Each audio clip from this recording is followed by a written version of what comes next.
A paz do Senhor Jesus para todo mundo. Que bom poder estarmos juntos nessa tarde abençoada. Que Deus continue junto. Foi o sinal, Abner, é nós. Obrigado, prazer em revê-lo, Abner, o Jazinho. Eu ficava ouvindo o Jazinho e o pastor Naldinho aqui mais umas 4 horas, tranquilo. Abri meu iPad ali só para anotar tudo. Eu falei, Jesus amado. Deus abençoe muito a vida do pastor Wellington, da pastora Poliana, esse casal de pastores de excelência, de visão. Que Deus abençoe vocês muito na terra. É muito bom a gente estar junto, envolvidos no reino e falando do mesmo assunto para toda a terra, né? O reino de Deus. O pastor Wellington é um amigo e a gente, sempre que pode, a gente está falando, encontrando, trocando experiências. Deus abençoe muito, muito obrigado mesmo. Revendo um amigo, o pastor Jazinho. Deus abençoe muito esse homem de Deus. O pastor Jazinho, as agendas dele não acha agenda com esse homem, pastor. A gente vai fazer uma vigília em 2027. Eu estou tentando levar esse homem na igreja, mas não tem data com ele. Deus abençoe. Agora tem. Deus abençoe muito. Pastor Naldinho, esse homem de Deus, né? Eu estava ouvindo, eu não estava aqui, mas estava ouvindo o testemunho lindo, forte e motivador, né, para todos nós. Às vezes a gente passa por algumas pequenas lutas, a gente fala, Deus me abandonou. Estou falando com o pastor Naldinho, que você vai ver o que é luta, né? Deus abençoe o pastor Naldinho. Temos amigos em comum em São Paulo, sempre fala muito bem do pastor Naldinho, e hoje estamos juntos. Deus abençoe muito. Eu vi ali no fundo um amigo, que eu fiz um curso com ele, o pastor Roberto, é ele mesmo. Pastor Roberto, homem de Deus, Deus abençoe muito a sua vida, a sua família. Comigo veio o Tiago, levanta a mão aí, Tiago, por favor. O Tiago é lá de Indaiatuba, ali. Tem alguém de São Paulo aqui, gente? Olha aí, tanto de gente aí, São Paulo, está em casa, todo de São Paulo. Lá de Goiânia, tem alguém de Goiânia? Oh, glória a Deus, olha aí, ó. Não estou sozinho na batalha. Meu Deus, tem 2 comigo. O Tiago é um amigo, um irmão, nos assessora, nos ajuda e dirige a vigília na igreja também. E é sempre uma alegria estar com ele nesses eventos. Eu quero te convidar a abrir a sua Bíblia comigo. Nós vamos fazer uma leitura na Bíblia Sagrada, no livro 1 Samuel, capítulo 17, e o versículo de número 12. 1 Samuel, primeiro livro do profeta Samuel, o capítulo 17, e o versículo de número 12. Glória a Deus. O texto diz assim: Davi era filho de Jessé, efrateu de Belém, na terra de Judá, na época do rei Saul. Jessé já era idoso e tinha 8 filhos. Glória a Deus. Esse texto aqui, eu acredito que não é novidade para ninguém aqui. Esse texto aqui, ele fala de Davi e Golias. É um texto bem conhecido, bem pregado por homens e mulheres de Deus na terra. E ele vem falando sobre a batalha de Davi com Golias para derrotar um gigante. Isso aqui já é conhecido de todos nós. Mas as entrelinhas desse texto traz algumas aplicações que a gente pode trazer para a nossa vida, ao ponto de forjar o nosso caráter todos os dias. Nós precisamos entender algumas coisas que a gente aprende com Davi, né? Nós estamos numa conferência Forjados. E a palavra forjado é aquele que é exprimido, né? É aquele que é feito, que é moldado à força, dentro de uma forma. E falando de Davi, eu estava vendo esses dias agora no Instituto Americano de Pesquisas, Instituto Barnum, e o Instituto tinha feito uma pesquisa que os filhos dos crentes americanos, de toda a comunidade, de todo cristão nos Estados Unidos, somente 3% dos filhos dos cristãos dos Estados Unidos conhecem a história de Davi e Golias. 97% não sabe quem é Davi, não sabe quem é Golias. A geração está virando, uma chave está virando, e muitas crianças não estão sabendo mais quem é Davi, quem é Golias. Estão perdendo a vontade de envolver com as coisas de Deus, algumas coisas não são colocadas na mesa para eles, e o perigo não é agora, o perigo é daqui a alguns anos. O perigo é daqui a alguns 5, 10 anos, se Jesus não voltar até lá. O que será dessa geração de jovens e adolescentes que está vindo? Nós não podemos só deixar para eles a ideia que nós somos ou pais, mentores ou líderes que estamos promovendo apenas um entretenimento gospel dentro de uma visão religiosa, ao ponto de não levar eles ao entendimento do sacrifício salvífico na cruz do Calvário. Quando nós entendemos algumas coisas referentes a isso, muitas coisas vão mudar na vida deles. Mas o problema são quem? São eles? Não. Toda criança, quando ela nasce, ela vai passar, todo adulto, melhor, quando ele nasce, ele vai passar por 3 fases na vida. A fase da anomia, da fase da heteronomia e a fase da autonomia. A anomia é a fase da inocência. A criança sai do ventre da mãe, o médico tira a criança, o médico dá um tapinha no bumbum da criança, ou fura o pezinho da criança, como antigamente, e a criança chora, não é porque o tapinha no bumbum doeu. A criança está chorando porque quando ela respira e ela inspira, ela solta, dói. Dói porque ainda existe resíduos do líquido amniótico no pulmãozinho dela. Só que quando ela dói, ela está entendendo que ela está fora, ela já está num novo processo de vida, e agora é bem-vindo à vida. Bem-vindo a um novo tempo.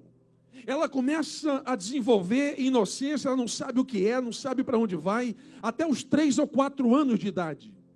Por volta dos seus 4 anos de idade, ela vai mudar a fase que a ciência chama de heteronomia, e uma chave vira. E essa fase é a fase que ela começa a descobrir, ela começa a discernir o que é ficção do que é realidade. É a fase que o pai fala para ela: se você subir aqui e cair, você machuca. Ela tem entendimento. É a fase que o pai fala para ela: se você enfiar o dedo na tomada, você leva choque. Ela tem entendimento. Na fase de inocência, ela não sabe o que é isso. E ela vem crescendo. Chega numa idade que ela vai desenvolver os frutos e começa a trabalhar o fruto na personalidade, no caráter que vai ser revelado lá no estado de adulto daquela criança. A ciência vai dizer que o adulto, para ser considerado adulto, ele tem que ter no mínimo 25 anos de idade. Não é 18 anos, não é 21 anos, é 25 anos. Só que entre os seus 7 anos de adolescência até os 25 anos de idade, muita coisa vai acontecer na vida dela. Eu estou falando de quem? De você. Vai acontecer na vida dela. Quando essa adolescente chega por volta dos seus 13 anos, 15 anos, 16 anos, ele começa a ter uma autonomia de decisão na vida. Alguns aqui, quem sabe, saíram de casa muito cedo, tomou uma responsabilidade para si muito cedo. Outros mais tarde, outros depois dos 20, depois dos 30, mas a verdade é que se você está aqui, é porque você tomou uma decisão um dia, talvez um dia sentado na mesa, você disse: eu vou para os Estados Unidos, eu vou morar em Deerfield, eu vou para a Flórida. Isso é decisão. O ser humano é movido por sonhos, metas e decisões. E a minha e a sua decisão é DDD. As nossas decisões decidem o nosso destino. O fato de você estar aqui é porque você decidiu alguma coisa na vida um dia. E a pergunta é: o que te move você a vir aqui? O que te move você a estar aqui? Eu não falo só na igreja, mas eu falo de América, de nação. O que te move você a estar inserido nesse corpo relacional que você está hoje? Muitos acertaram na vida, outros estão acertando. Uns estão bons por fora, outros estão doentes por dentro.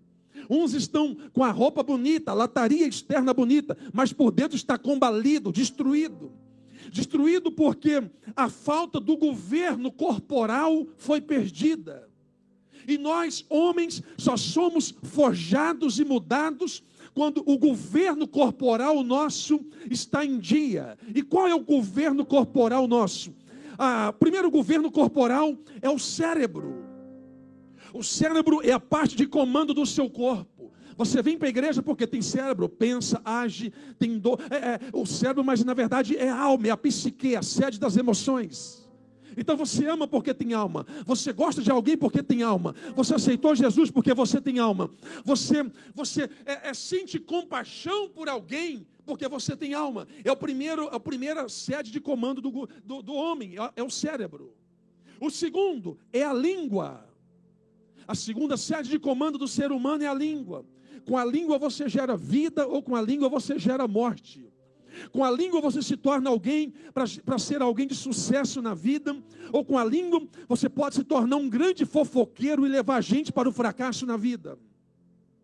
Com a língua você pode abençoar a tua casa, ou você pode destruir a tua família. Com a língua você pode levar a gente para o céu, ou com a língua você pode levar a gente para o inferno. É o segundo ponto de comando. O terceiro ponto de comando é o ouvir, ouvidos. Romanos 10, 17 diz que a fé vem pelo ouvir, e o ouvir a palavra de Deus. O comando de aceitação e de entendimento, ele está no ouvir. E a pergunta que eu faço para nós é, dentro do terceiro comando que você tem, como é o seu estado de ouvir? Você é alguém que para ouvir? Você é alguém que aceita repreensões? Você é alguém que está disposto a ser forjado o seu caráter quando você é confrontado? Ou você é alguém que parte para a fuga quando você é confrontado? Você é alguém que não aceita o confronto, e quando confronta você quer sair da igreja, quer sair do país, quer brigar com o irmão, quer sair da empresa. É a pessoa que ele aprendeu a falar, mas ele não aprendeu a ouvir, porque o terceiro comando de governo dele não está habilitado para isso. Não estou falando de posse, estou falando de governo interno. O quarto ponto de governo interno é o coração. Se o seu coração não estiver bem, e aqui vai o coração físico e o coração alma. Coração físico é você cuidar do corpo que Deus te deu, o templo do Espírito. É você entender que o seu corpo tem um negócio que nós chamamos de fisiologia, chamado saúde. E se a sua saúde não estiver bem, o seu corpo vai estar ruim. Tem homens morrendo de AVC. Tem homens dando infarto todos os dias. Uma das maiores causas de morte, vou pegar um censo do Brasil. No Brasil é AVC e infarto. Homens que estão estressados, alto nível de ansiedade. Homens que não estão dentro de uma rotina, trabalho, casa, igreja, igreja, casa, trabalho, trabalho, casa, igreja, igreja, casa, trabalho. Essa rotina desgasta a mente, desgasta o coração. Essa rotina tira a paz da pessoa, principalmente do homem. Homens que estão descarregando as suas energias negativas, emocionais na família, porque não tem tempo para cuidar do emocional dentro de si mesmo. E o quinto é o intestino. Uma das maiores causas de morte no mundo, pasmem, é o intestino. É onde tem câncer, é onde gera o câncer. Muitas pessoas estão morrendo de câncer por causa do intestino. Que não cuida da saúde, não cuida da alimentação, não cuida do corpo, a mente voltada só no trabalho, casa, trabalho, trabalho, casa, trabalho, não preocupa com o resultado interno, preocupa com o resultado externo. E aí tem uma coisa, nós somos negligentes quando cuidamos só daquilo que é externo e não cuidamos do templo interno, e nós chamamos, que a Bíblia chama para nós como templo do Espírito Santo de Deus. E o sexto, esse aqui é um dos mais pesados, que é uma sede de comando do ser humano, melhor, do homem e da mulher, mas estamos falando para homens. O sexto é a genitália, é o pênis. Por causa da genitália, homens têm perdido ministérios, têm perdido casamento, têm perdido esposas, têm perdido filhas, porque não consegue ter um controle daquilo que eles precisam ter como homem, como hombridade. E quando a pessoa não tem o controle do sexto governo pessoal, que é a genitália dele, ele vai cair para várias vias de descambo para o fracasso: pornografia, adultério, masturbação, coisas que vêm denigrindo o princípio da hombridade do homem de Deus, que Deus quer que a gente seja.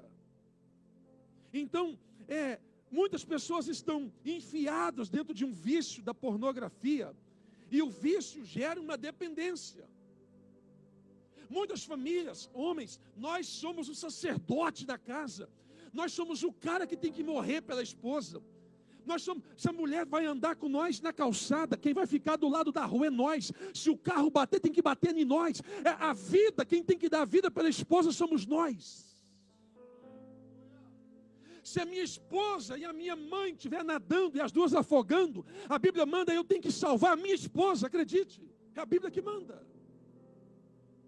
E a pergunta que eu faço para nós, sem resposta, não precisa responder. Quem é você no anonimato da vida? Quais são os pontos de governo que eu falei aqui, que precisa, quem sabe, de uma moldura do Espírito Santo de Deus na tua vida?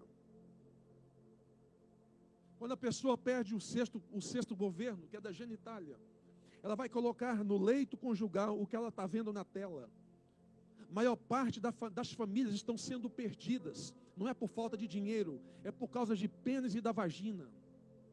Parte de casamentos estão sendo destruídos porque umas estão trocando o casamento.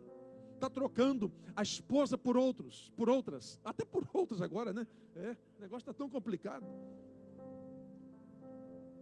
43% dos lares são governados por mulheres, porque os homens não governam mais o pênis, a genitália. Pastor, que doideira? É doideira mesmo. Muitos homicídios passional é porque não tem governo na genitália. O homem está matando a mulher, está tendo um descambo do equilíbrio da sociedade dentro do princípio cristão, porque não tem governo no sexto comando, ou no sexto governo. O Instituto Barna, eu gosto sempre de olhar os resultados, é um instituto americano, e ele vem dizendo que 40% do tráfego de internet mundial está inserido dentro da pornografia. Doenças como AIDS, a perversão sexual, a sensualidade, sabe, isso está ligado ao sexto governo que os homens não têm controle. E aí a gente começa a perceber uma coisa: o ambiente que você está inserido vai revelar muito sobre o governo que você não tem no seu corpo. E a pergunta que eu faço para nós: quem é você quando está longe de tudo e longe de todos? Quem é você quando está no grupo de amigos do trabalho? Sabe, gente, nós somos homens casados, eu acredito que a maioria é casado. Nós que somos homens casados, o nosso comportamento tem que ser diferente no meio dos iguais. O nosso comportamento de homem casado, de homem de Deus, não pode ter grupo de pornografia, não pode ter grupo de sensualidade, não pode fazer parte de grupo de homens que difamam o princípio da família. Ah, mas pastor, é meu amigo. É seu amigo falando de prostituição, de tentação, de adultério, corre porque nunca foi amigo. Não faça negócios com um homem perverso, não faça negócios com um homem adúltero, não faça sociedades com homens que não honram a família que eles têm. Se o homem não honra a esposa que ele dorme, vai honrar você na sociedade? Nunca. Então, às vezes, nós precisamos entender o estado que o Espírito Santo quer que a gente volte. Nós não estamos correndo atrás de coleguinhas. Nós não estamos buscando pessoas para bater nos nossos ombros e dizer que você é o cara, tu é o leão da águia do deserto. Não, não, não. Nós precisamos de amigos de verdade, amigos de Deus, pessoas que nos levem ao céu, pessoas que trazem os céus para a terra, pessoas que nos confrontam, pessoas que olham para nós e estão dizendo: cai fora disso, isso aí não tem Deus, isso aí vai arrebentar com a tua vida. Homens que confrontam homens são amigos de verdade na cultura do reino. Quem está comigo, diga aleluia. Então, quando falta o governo, quando falta o comando no sexto governo da genitália, vai destruir o casamento, vai destruir sociedade, vai destruir ministérios, vai destruir alianças, porque a falta de governo no sexto comando, ou da genitália do homem, ela rasga a identidade espiritual da pessoa.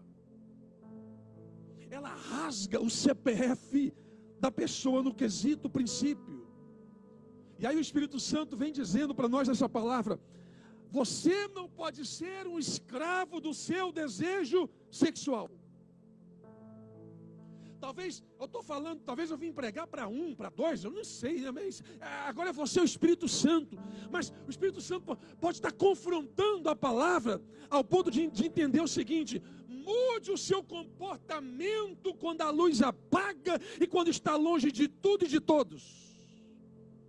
Porque alguns milagres ainda não desceram na terra em teu favor, porque você não tem preparo suficiente, psíquico e espiritual, e de hombridade para receber o que Deus tem para a tua vida. Pastor, que loucura, é loucura. A gente tem que entender um negócio muito mais forte. Nós precisamos entender e agradecer a Deus pelas orações não respondidas. Gente, tem gente que não tem preparo para o que ele está pedindo.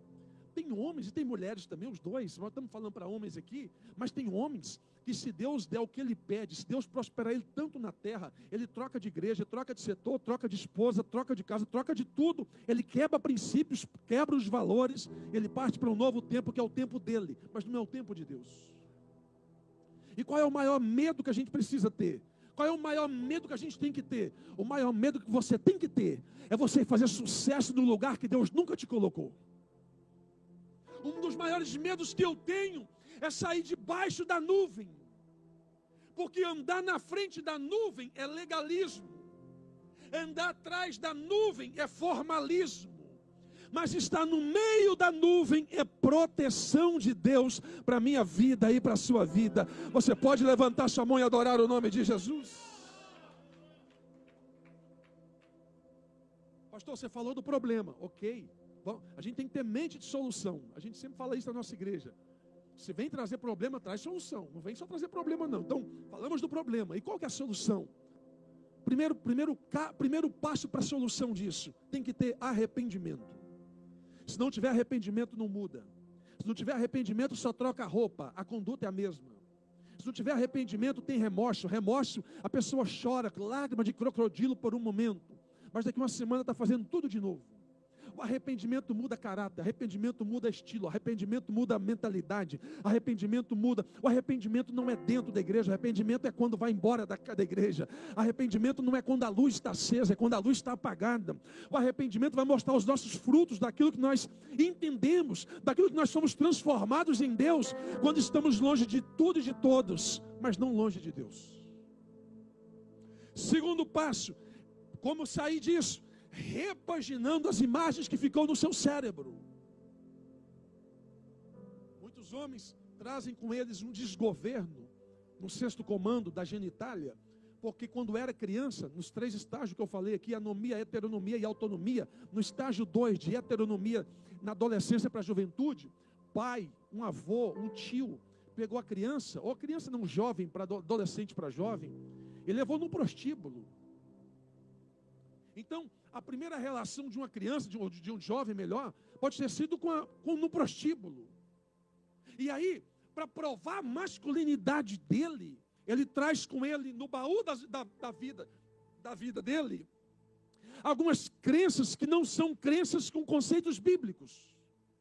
Então, na cabeça dele, ainda é normal ter um extra relacionamento conjugal, ou de vez em quando, dá um ir ali e voltar, porque lá no passado alguém inseriu nele quando ele não tinha entendimento do que era certo. Nós chamamos isso de resíduos infantis que são manifestados no estado de adulto. E a cura, pastor, como que é a cura? A pessoa tem que arrepender, tem que deixar o Espírito Santo trabalhar, repaginar a imagem que ficou no cérebro e evite a solidão. A pessoa já sabe qual é o cenário que cria o cenário de crise. Então evita o cenário que evita, que acaba gerando crise para ele. Nós já pegamos casos em conferências de casais que tinha homens que falavam para mim assim: pastor, se eu ficar num quarto sozinho, sem ninguém, a minha cabeça vem na hora, pornografia. E o que eu faço, pastor? Estou na minha casa. E a proposta vai orar, coloca um hino e evita um ambiente que gera isso. Terceiro, quarto, evitando qualquer ação que te leve à queda. Pastor, a tentação é para todos, mas a queda é opcional. A tentação é para todo mundo, mas a queda é opcional. Todo mundo vai cair? Não. Mas pode cair? Pode. Ninguém aqui está isento de cair. Mas como que eu evito?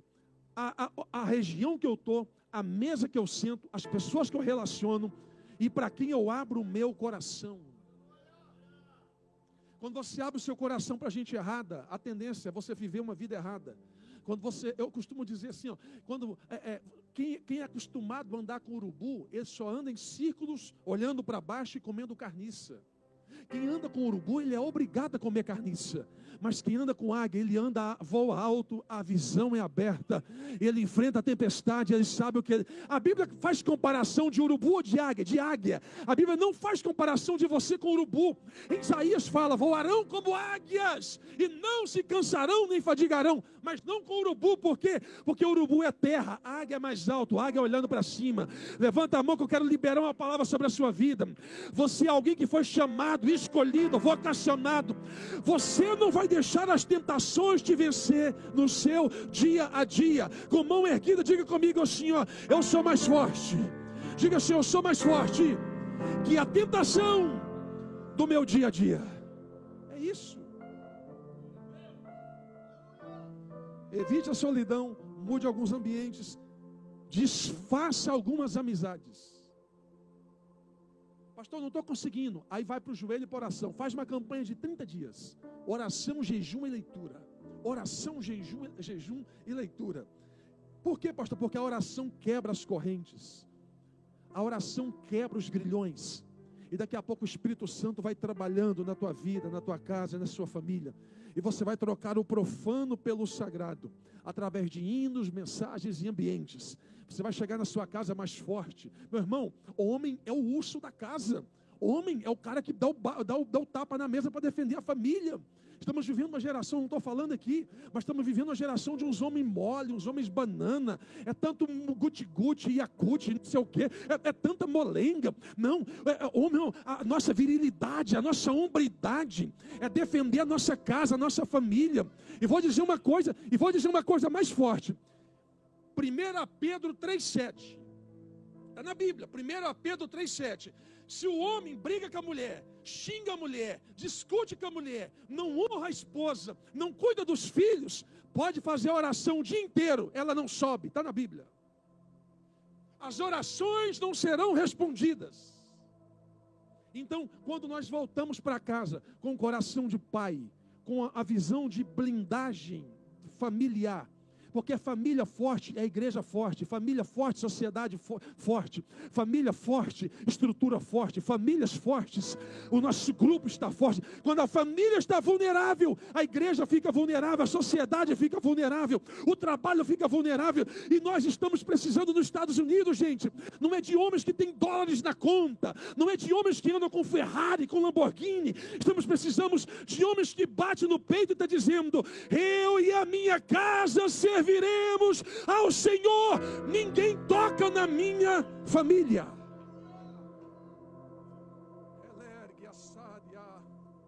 Quem está comigo, diga amém.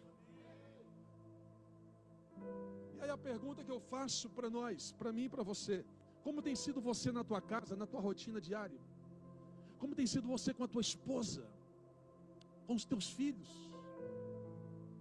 Como tem sido você no seu dia a dia? Caráter, forjado, a palavra caráter, ela está atrelada ao nome forjados. 3 coisas, grava isso. Isso aqui é para a igreja, é para a vida, é para a empresa, é para a família. Caráter, coração e constância. Isso aqui é pedagógico, me ajuda. Diga assim comigo, ó, caráter. Diga assim, ó, coração. Diga assim, ó, constância. Olha para mim. O que é caráter? Caráter não é mostrado na mesa. Caráter não é mostrado no café.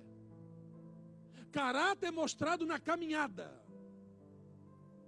O caráter vai provar a lealdade e a fidelidade. Do marido com a esposa, esposa com o marido, do membro com a igreja, do membro com o pastor, do funcionário com o manager, do funcionário com o boys, do amigo com o amigo. Caráter é tempo, não é discurso. Então, o tempo não cura, o tempo revela. Se tempo curasse, a farmácia não vendia remédios, a farmácia vendia relógios.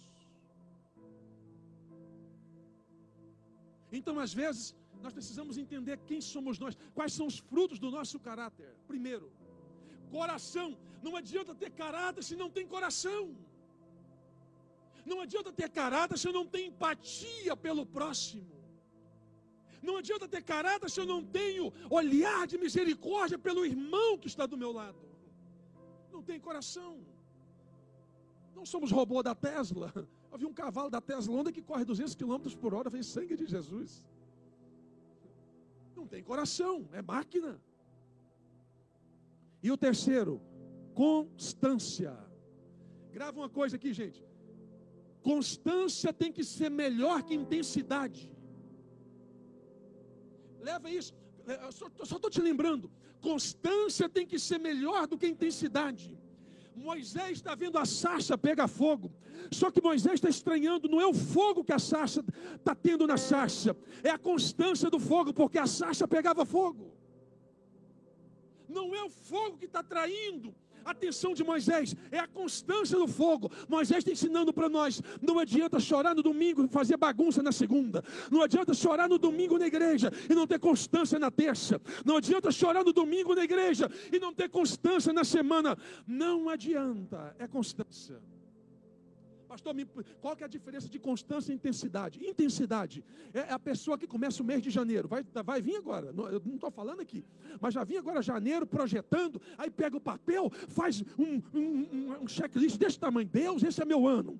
A intensidade dele começa em janeiro, com gás total. Estamos juntos, pastor, vamos para cima, vamos estourar a bomba atômica. Pastor, nós vamos acabar com a guerra na Ucrânia. Pastor, nós estamos juntos. A intensidade dele, o pico de dopamina dele vai do 0 a 200 em menos de 10 segundos. Puf, na cabeça, fica doido, alegre, querendo fazer tudo. Janeirão, intensidade.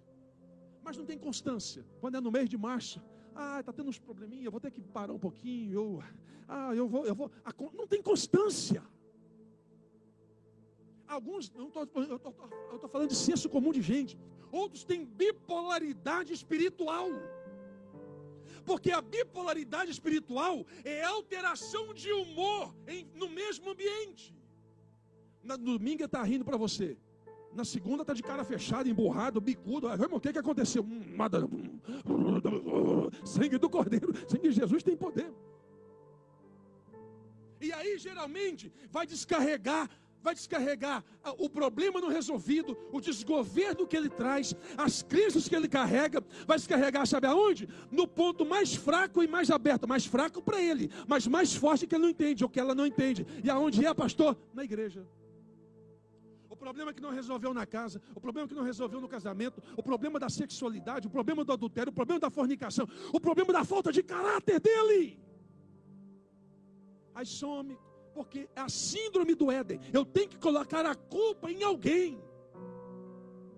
Porque é muito mais fácil eu dizer que foi a serpente que enganou do que eu ter aceitado. Irmãos, eu fico pensando dentro de um olhar reverso. É mais perigoso do que ter escutado a serpente como Eva, é saber qual foi a legalidade que Eva deu para que a serpente manipulasse ela. Pastor, o que você quer dizer com isso? Mais perigoso do que a fofoca é o fofoqueiro. O medo não é a fofoca que a pessoa faz, mas é qual a liberdade que a pessoa que recebeu deu para o fofoqueiro falar. Quanto mais Pedro fala de mim sobre Paulo, mais eu conheço é de Pedro e não de Paulo. Eu estava numa mesa, eu não sei se já falei isso aqui, não falei aqui. Eu estava numa mesa com um dos pastores no Texas, um grande líder, e ele falou assim: quando nós vamos contratar alguém para a igreja, ou para algum departamento na igreja, na nossa mesa, as respostas já induzem a pessoa ao fracasso ou ao sucesso. Eu falei, como? E ele falou assim, quando a pessoa chega na empresa, ele está falando, eu saí da empresa porque o patrão era ruim, porque pagava pouco, porque não sei, ele fica vitimizando para a pessoa ter dó dele, fala, ele vai ter o mesmo problema com você aqui. E quando a pessoa vai para a igreja, não estou falando aqui, eu estou aplicando, me entenda bem, a gente está aplicando para homens maduros, sadios e inteligentes. Mas quando a pessoa chega na igreja e começa a falar mal do ambiente que ele veio, e não entende que fechou um ciclo e está vindo por um novo tempo, É questão de tempo. Pode anotar, bater o martelo e virar a ponta do prego. É questão de tempo. Vai só repetir. Porque existem pessoas que saíram de um ambiente, mas os ciclos não foram fechados. Quando os ciclos não são fechados, os ambientes não mudam nós, porque o problema não está no ambiente, o problema está em nós. Quando você sai de uma empresa e vai para outra e não fechou o ciclo na última empresa, você vai sempre sentir dor da outra empresa, porque você não fechou o ciclo que deveria ser fechado. Quando você vai para um ambiente evangélico, religioso, igreja, alguma coisa, que você ainda não fechou o ciclo, você vai manifestar no estado que você está, o que você manifestava no estado que você estava antigamente, na igreja que você frequentava. Ciclos que não fecham, deixam homens mal resolvidos. Ciclos não fechados deixam pessoas mal resolvidas, problemas com identidade, problemas no caráter, problemas com propósito, problemas sem saber quem ele é. Você quer saber se você tem identidade, se você tem um caminho para a identidade? Vou fazer uma pergunta, pensa, não responde não. Me responda em 10 segundos, sem falar o que você faz, mas me responda em 10 segundos, respondendo para você. Quem é você? Pode responder para você. Quem é você? Sem falar o que você faz. Quem é você? Se você foi um daqueles que fala, vixe, apertou. Problema de identidade. Aí você tem quantos anos? 20, 30, 40? Então tem 40 anos que você mora com você não se conhece. Quem é você? Ah, pastor, mas como assim? E quem é o Senhor? Eu sou uma pessoa bem resolvida, com a minha família resolvida em Deus, que não aceito qualquer pessoa entrar na minha vida, não quebro princípios e valores, e entendi que os meus pais me ensinaram que o céu é o meu destino e é para lá que eu vou. O meu propósito eu carrego aqui, porque a palavra veio do alto, e eu sei o que eu quero e eu sei para onde estamos indo. Você tem que ter uma chave de comando cerebral de Deus na sua vida. Porque se toda vez você só alegra no culto, chora no culto, mas vai embora, você fica com dúvida de algumas coisas, problema na sua identidade, não está na igreja, não está no pastor, está em você. Está em você. Se o problema, toda vez você fala, poxa, o vazio existencial não está do lado de fora, está do lado de dentro. Sabe aquele negócio, fala, pastor, está falando mal de mim por trás. Quem não tem identidade vai reclamar. Quem tem identidade vai dizer, falando mal por mim por trás? Legal, parabéns. Já estou na frente, já faz tempo, vamos embora. Então a sua visão determina muito quem é você, para onde você vai, com quem você vai. E a pergunta que eu faço para... Gente, eu li Davi, Deus mudou aqui na minha cabeça. Eu ia falar outra coisa de Davi aqui. Deus está no comando, Deus está no controle de todas as coisas. Você pode dizer amém? Então... a pergunta que eu deixo para você é, quem é você e para onde você vai? Qual é o propósito que você está orando e pedindo para Deus? Talvez você está orando para Deus mudar alguém do lado de fora, Deus quer mudar você do lado de dentro. Deus quer fazer você parar com essa vida medíocre interna, religiosa que você está levando. Colocando a culpa em tudo e em todos, mas não assume a responsabilidade. Talvez você está tendo problema na pornografia, no sexto comando, na genitália, não comanda o pênis. Que homem é esse que não comanda o pênis e ter casado e ter família? Está com problema de identidade, na hombridade. Quando nós entendemos os comandos que nós temos em Deus e na família que nós temos, muita coisa muda na minha vida, na sua vida, na minha casa e na minha família. Você pode dizer amém? Que o Espírito Santo, ele venha falar ao meu, ao teu coração, e a palavra que eu deixo para você, para todos nós não saia dessa conferência sem buscar um extrato da sua vida para mudança. O bom de uma conferência como essa é porque é fechado, não é para todo mundo. A gente fala coisa aqui que não pode falar de culto. A gente só tem macho aqui, macho alfa. Cadê os macho alfa aqui? Sem mamãe me dói. Ah, pastor, o pastor vem falar uns negocinhos de pênis, de genitália. Ô varão, tu é macho, rapaz. Nós somos machos, nós somos uma Maria Mole. Que isso? Quando nós somos confrontados para a mudança, nós mudamos. Quando nós somos afrontados na mudança, nós envergonhamos.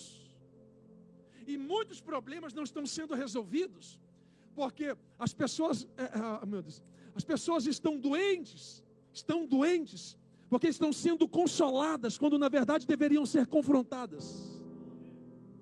Pessoas estão doentes porque estão curando câncer com dipirona, quando deveriam usar quimioterapia. Pessoas estão doentes porque estão pregando palavra de autoajuda, quando deveria ser pregado palavra de verdade, de confronto, de transformação. Pastor, o que mata? A diferença entre o veneno e o remédio, que mata é a dose. Se você ficar sempre na vidinha que você quer, você vai ficar sempre no mesmo nível. Deus tem níveis maiores para você. Deus tem níveis maiores para nós. Deus tem níveis maiores para a minha vida e para a sua vida. Deus quer te honrar na terra, mas Deus só pode honrar quando você sabe o que Deus está querendo fazer com você. Você pode ficar de pé comigo, adorando, celebrando o nome de Jesus. Jazinho, você me ajuda? Isso. Eu quero orar por você e com você. Oh, Espírito Santo. Eu vou dizer uma coisa para você. Olha para mim aqui, gente. Pasmem. Eu estou falando aqui, eu sei que não é novidade para você, não é novidade para nós. Mas eu já ouvi de homens nos Estados Unidos dizendo: pastor, eu estou afundado na pornografia.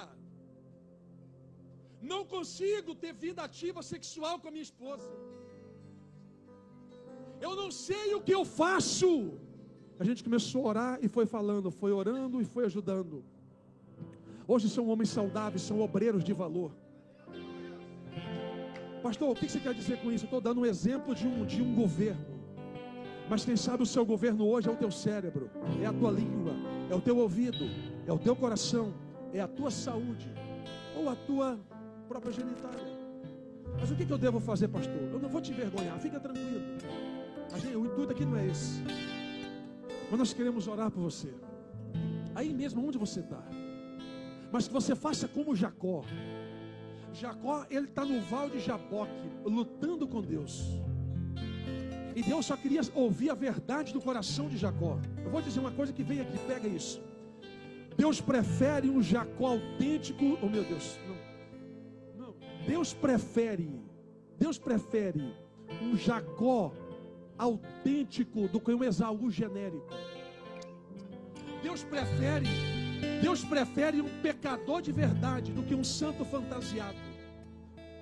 Deus prefere quem bate no peito e diz que é fraco do que quem fica lutando dizendo que é forte. Deus prefere quem assume a fraqueza do que quem fica lutando dizendo que é um fortalhão. Não. Deus quer saber quem é você de verdade, a sua identidade. Você quer ver um negócio? Estou terminando. Quer ver um negócio? O diabo sabe de uma coisa que às vezes nem você sabe. Talvez você saiba, mas esqueceu, ou de vez em quando lembra. O que é, pastor? Paternidade. Filhos, homens que tiveram problema com a paternidade do pai biológico, vai ter problema para entender a paternidade divina no estado de adulto.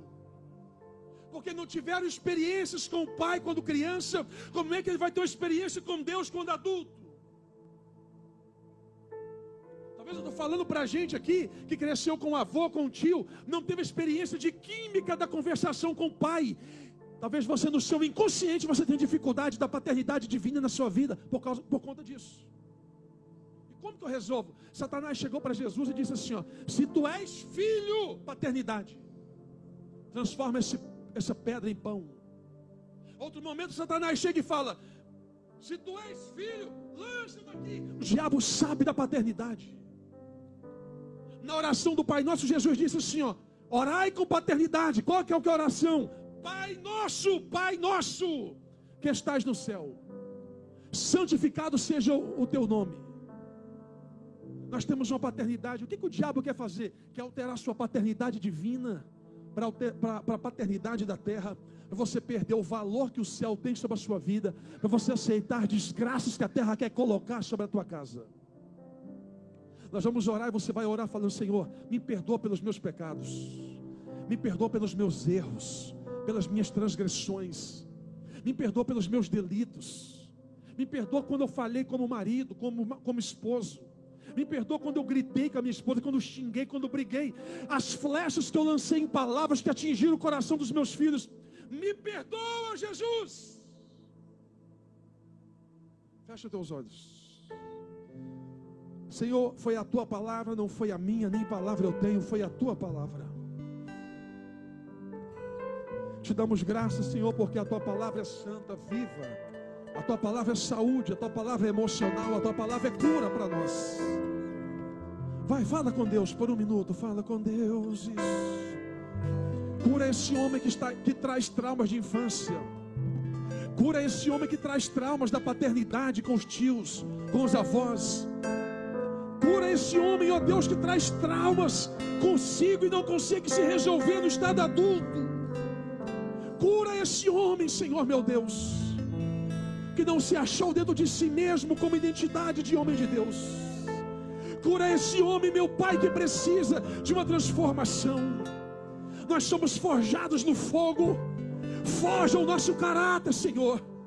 Foja, Senhor, a nossa hombridade.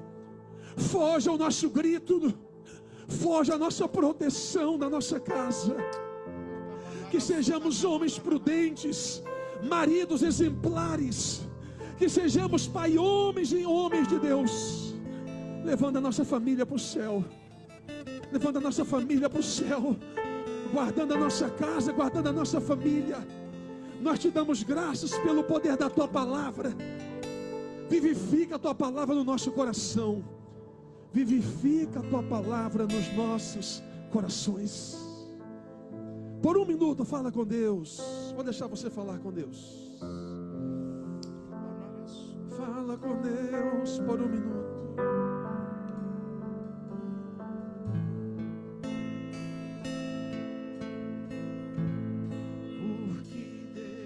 Isso, fala com Deus, isso. Para Ele são todas as coisas. Fala com Deus por um minuto, isso. Porque dele Isso, por um minuto, 30 segundos, fala com Ele.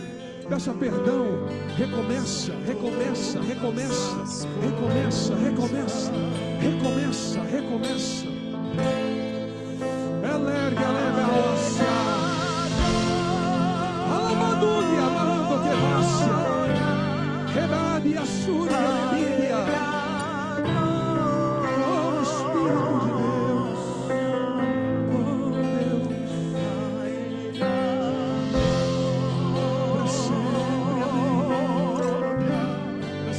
para sempre, amém. Jazinho, só um momento. Levanta sua mão para o céu comigo, toda a igreja, todos os homens. Mão para o céu levantada, garganta afiada. Diga comigo, Senhor, meu Deus. Diga, Senhor, meu Deus. Eu estou disposto a ser forjado o meu caráter como homem, como marido, como filho e como esposo. Diga, Senhor, muda a minha mente, os meus ouvidos, a minha língua, o meu coração, todo o governo no meu corpo. Diga, Senhor, eu creio um novo tempo em nome de Jesus. Enquanto o Jazinho adora, você dá uma salva de palmas bem forte para Jesus. Você